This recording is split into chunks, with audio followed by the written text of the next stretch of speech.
interesting. Yeah.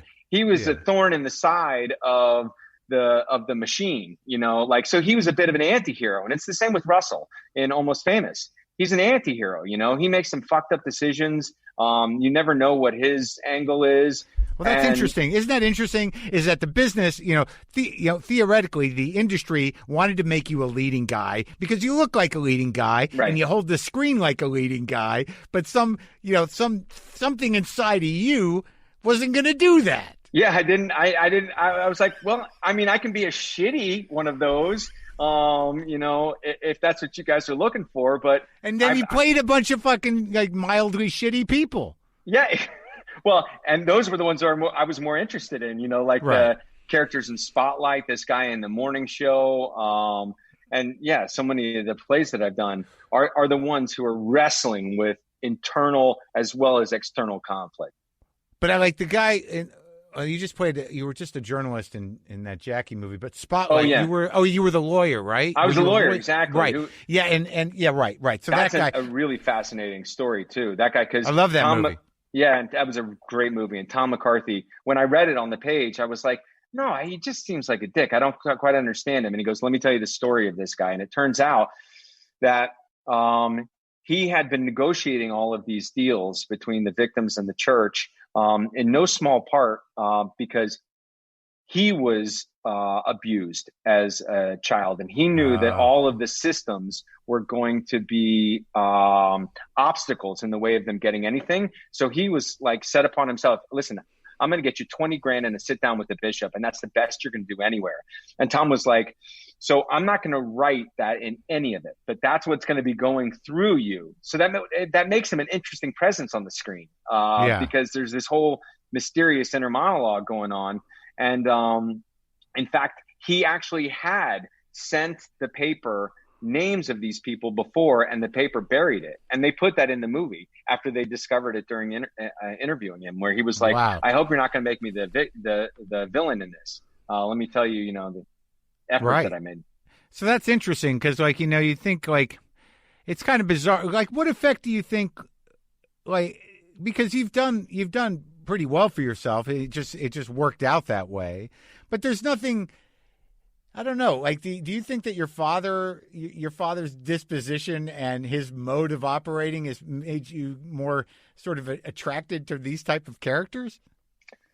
I suspect there's a whole lot of different influences. And again, like back to my earlier point, I wanted to go for the most disparate kinds of interesting parts so I could build up as much facility so I could last for a long time. So it's actually anti my dad. What I wanted to do was work consistently.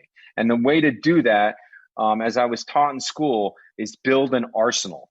So you can deliver a lot of different things. And I didn't want to be pigeonholed because I knew I would have no arsenal. Once I got older and the cheekbones started to droop, I was going to be dead in the water.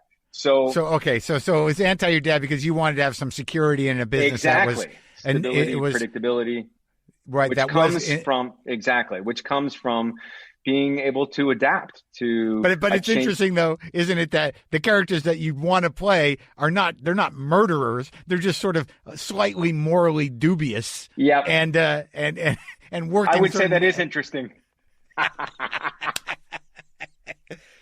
See, look at that. You're just trying to get close to him after all these years. That's all.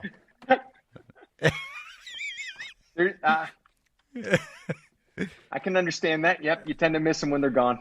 Yeah, but like I like the character. The Corey Ellison character is a surprising character, really, because it's a great character. You do a great job with it, and I think because you don't want to like him just because of what you project onto him, and then as the show goes on, and you realize that he has a certain integrity to him somehow, right?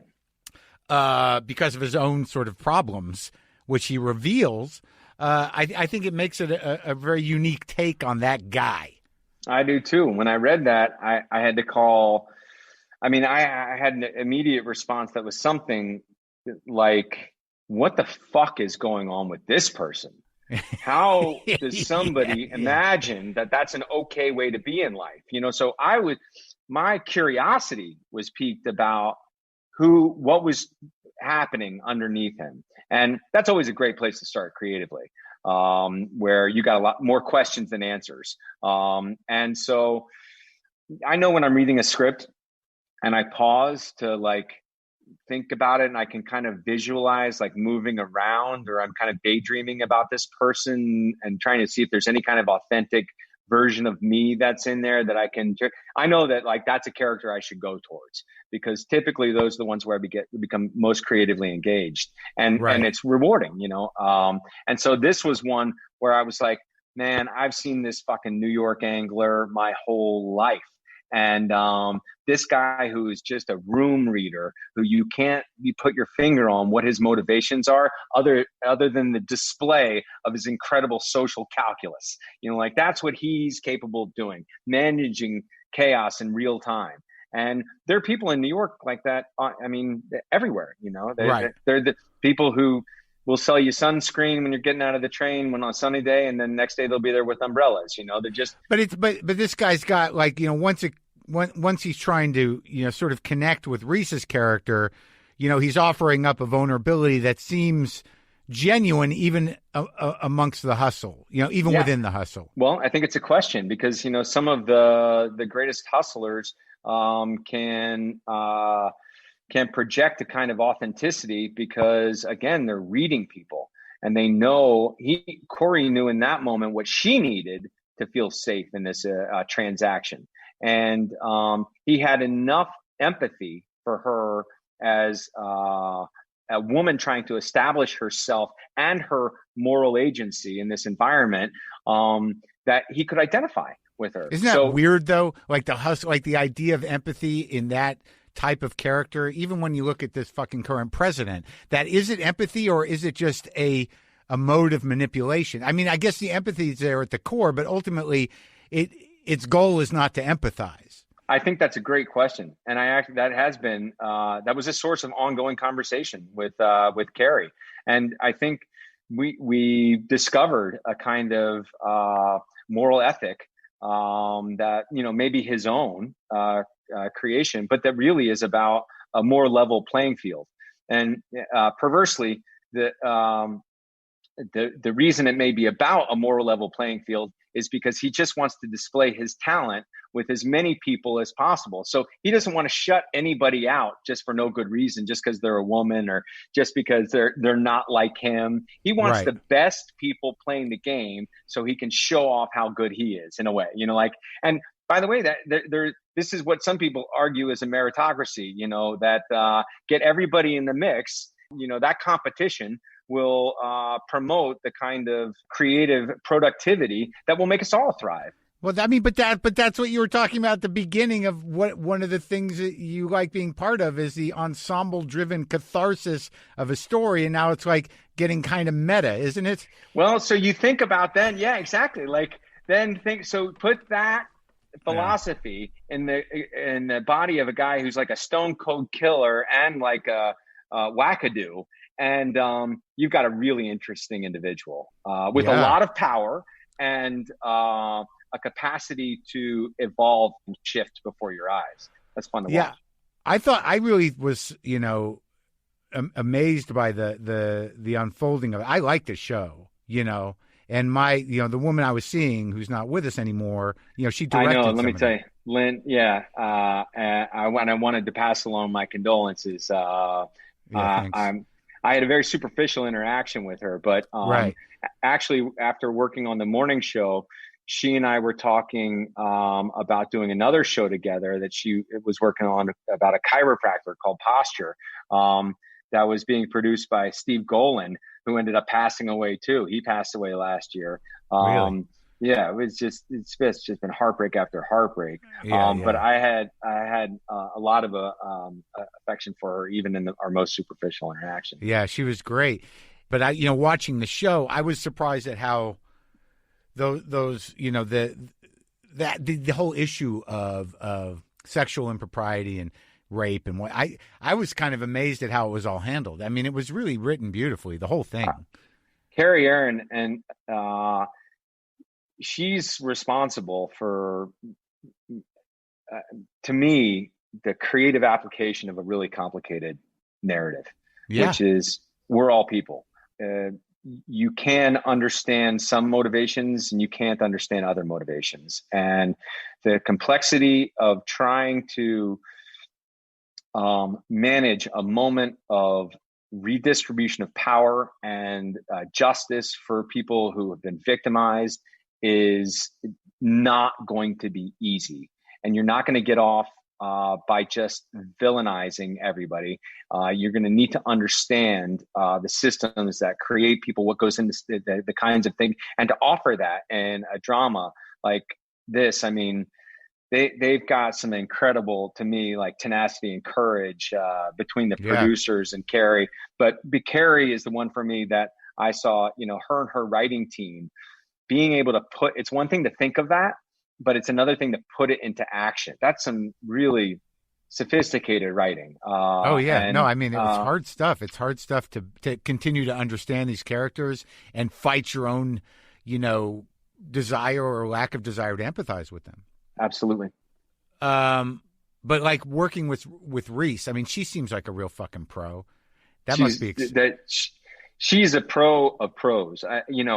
I would do my scenes where I was chatting away, doing my weird character and stuff, and then I was ready for a fucking nap. I was exhausted. I was sweaty. I needed to change my clothes. And Reese, badass, is going in and watching dailies from the last one, reading scripts of stuff that are coming up, probably producing 3 other things on the side, and then coming back after lunch to manage the next coverage. So I have she and Jen are doing something I couldn't do. Fun to work with them, though. Fantastic, because not only did they give me this opportunity, they encouraged. As you can see, I like to talk about acting and stuff and characters and shit, and not everybody likes to hear about it. Yeah, most people don't, but they encouraged that in me. They wanted me to have some insight, understanding, and agency, and that was incredibly generous from a personal point of view. But from like a cultural point of view, what they're trying to do with this show, I thought, win, lose, or draw, this is an effort I can be a part of, hold my head up high, Sure.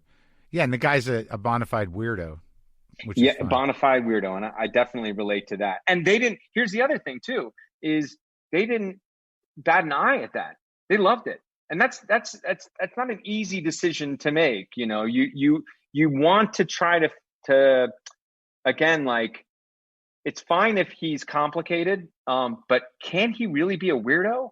Like, and how far can I go with that weirdness? And also, like sexually ambiguous in a way. Yeah, exactly. Yeah, yes. Yeah, and maybe predatorial. You can't tell. I mean, there's so many. And every time I would try, because I would see it in the script, and I often have this reaction.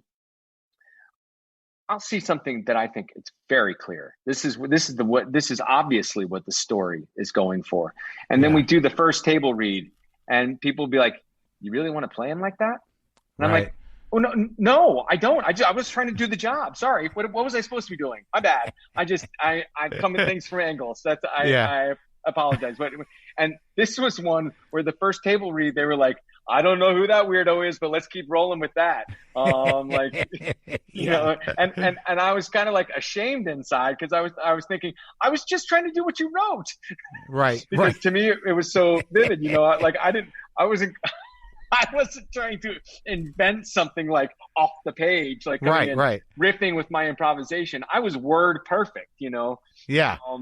That was your interpretation of it. That's how you understood him. That's how I understood, because I did know one. There's 3 people that influenced the character, and one of them, it certainly had one of the